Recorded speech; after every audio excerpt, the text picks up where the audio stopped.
Good morning, comic book fans. Welcome back to Comics in 5 Minutes, although I cannot promise this will be 5 minutes. It is the start of our 2021 best of year rundown kind of thing, which is great. Love it. But there's always like an odd thing of I don't have a set amount that I put in. I literally just, as stuff occurs to me or stuff stands out to me, I make lists, and they're usually very scratchily done, and there's stuff which doesn't quite make the cut.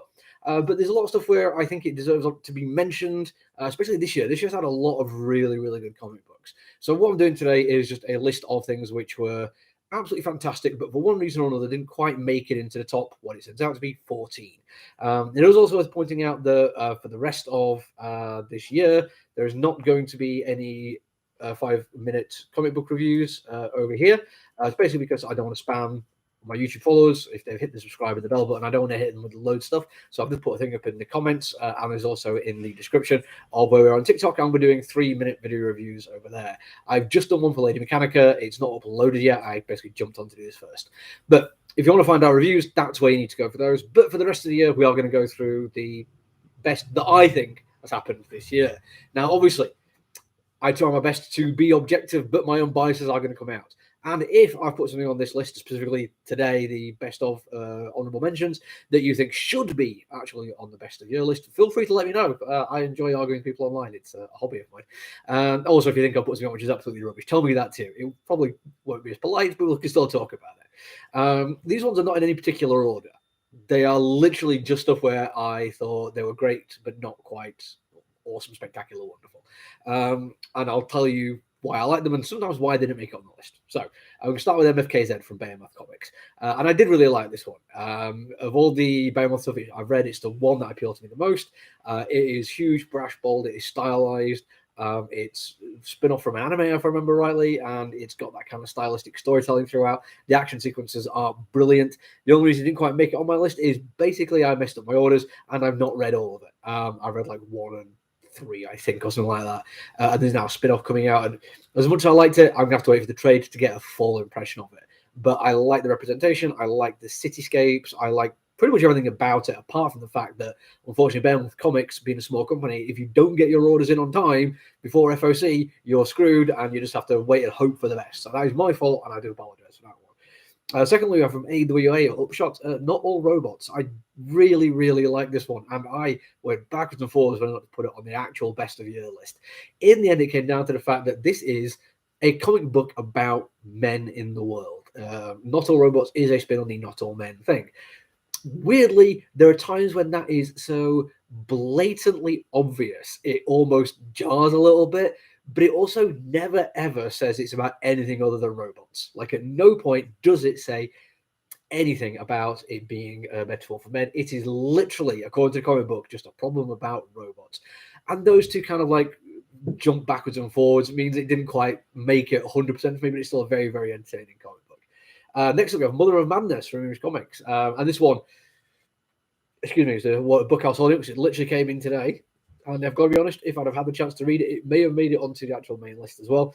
Simply because when issue 1 came out, I read a copy of it for review purposes. And it proved to be so popular that I ended up selling every copy in store. Couldn't get another one back in time.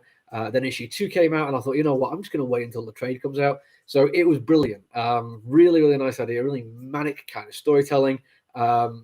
Excellent art from Layla Lays. Really is worth checking out. But unfortunately, due to the release schedule on it, I didn't get a chance to give it a full look until now. Next up, we have Superman and the Authority, Grant Morrison's work with DC, and I'm willing to bet there's some people annoyed that that one's not made it onto my best of the year list.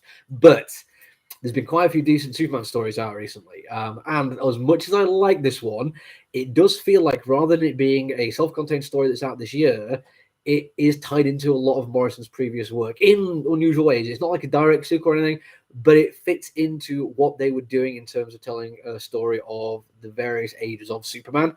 And as such, I feel like it kind of relies on the reader to have gone back and have an awareness of everything that Morrison has done before. It's not 100% essential. I think it can be read standalone, but you're definitely going to get more from it if you know what they've done in the past. Speaking of stuff which, maybe part of a larger arc, I'm putting this one up as just an honourable mention because I'm still absolutely loving it, and it was on my best of the year last year, which is Daredevil by Chip Zdarsky. The only reason it's on this year, because it's definitely an ongoing, and it was on last year, so it can't really count, but it feels like the big changes that he made this year and where he's taking it for next year definitely feels like it's worth a mention. If you're not reading Daredevil, we should totally go and read it. Next up from Image Comics and Scott Young. The Me You Love in the Dark, an absolutely brilliant bit of horror. The final issue sat over there, ready to read at any time now, and I've loved every single bit of it. But the reason it didn't quite make it on is the artwork kind of overshadowed the story. Scott Young's a decent enough artist himself and can write pretty well, but the art, rather than adding to the story and lifting it, it basically overshone the story. It was beautiful to the point that I kept going back and finding things I loved about it. And it's kind of weird to say that, but if the writing isn't good enough to exist at the same level, then the writing isn't good enough, so it didn't quite make it. Next up, Heathens from Aftershock. It's not been the best year for Aftershock for me. There's been a few things they've done that I've liked. This is the closest to something that's been brilliant, and I will admit it kind of got a little bit of grief from me because there's a delay, I think, in either Heathens or Cross to Bear, which I mean they both came out the same week, which when Aftershock Comics in 1 week in the UK put out 2 different books about disparate groups of people with various nefarious reasons hunting down a version of Jack the Ripper out of his comfort zone. And it was just a bit odd that they both came at the same time, and one was bad and one was good. Heathens was the better. It was brilliant. Artist was the same guy who did Undone by Blood, which I absolutely adore. And I really like how kind of crazy and weird and risky it was compared to the other very boring, very staid version. Unfortunately, I have only read issue 1 of it, so I don't know how it's going to play out. But I liked it enough to tell you it's worth having a look at. Next up, Dead Dog's Bite from Dark Horse. This is Rosenberg, and this is another one where, I mean, I like it enough that I've got my own copy and I've bought a copy of somebody for Christmas. It is really quite nice if you're either massively into comic book form and have an appreciation for how stories can be presented, and you can pull apart the implications of how the story is told, or you like kind of semi-surreal crime fiction. Unfortunately, if those two things do not intersect for you, chances are it's not going to be a winner. And it's a shame because I think it is beautiful. It does some really, really interesting things. But it's so niche, so very niche that it didn't quite make it onto the main list. Next up, Last Ronin from IDW. This is unusual for me because it's actually a licensed property. And I absolutely loved issue 1. I think I ended up having to get like a 3rd printing of it in my own collection because there was so much demand for issue 1 when it came out. I mean, just look into how well this thing has been reviewed. There's a lot of people who probably tell you it absolutely deserves to be on a best of year list. But this issue 1 came out quite some time ago, and I still don't have issue 5. And we are like heading towards mid-December right now. It might arrive before Christmas. It might do. But because of the delays in it, I think after issue 2, I just stopped reading it. Not that I didn't enjoy it, but I figured I don't want to be waiting like 2-3 months between issues to figure out what's going on. So I've got issues 1 through 4 sat in a pile. When issue 5 comes in, I'm going to start again and read it all. And I'm hoping it's going to live up to the promise that the first 2 issues had. But the release schedule, unfortunately, just kind of killed it for me. And that's a damn shame. Next up from DC Comics, Strange Adventures. Tom King can do a lot of writes, but there's occasional times he doesn't quite land. For instance, Human Target. It's good, it looks great, but it's crime fiction, it's not my bag, and I ended up basically dropping it after issue 1. Strange Adventures, I actually read from start to finish and loved it. As it was coming out, I was thoroughly embracing the boy's own adventure, colonialism kind of thing. And it's weird for me because I'm a full-on anti-colonialist, and it's worth pointing out that Tom King is such a good writer that I found myself embracing the story as he was putting it out there and not investigating how he was using colonialism. Got to the end of it, and there is a dark ending to it. And once it all finished, I went and sat at home over a couple of days and read the entire thing again.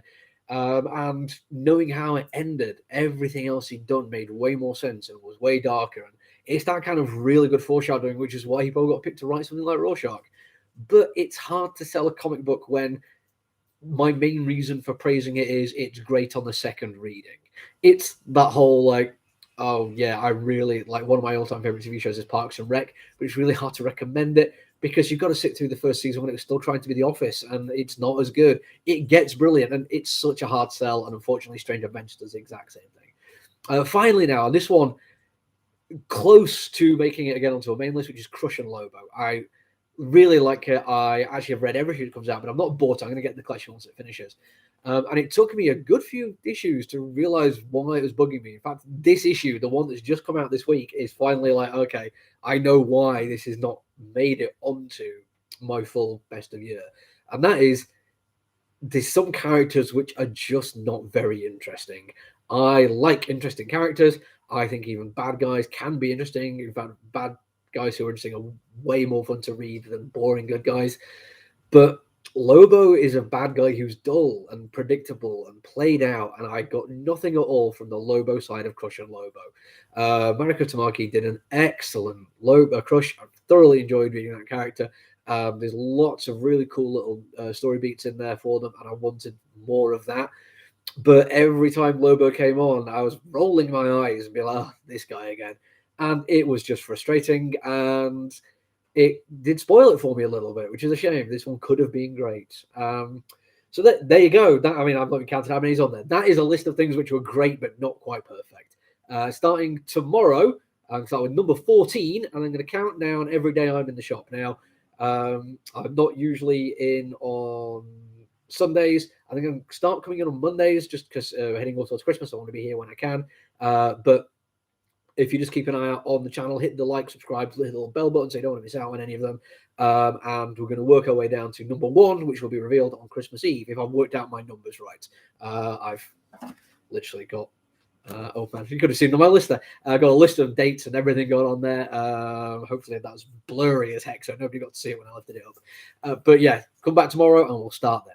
Until tomorrow, though, look after yourself, everyone. Stay safe. Bye.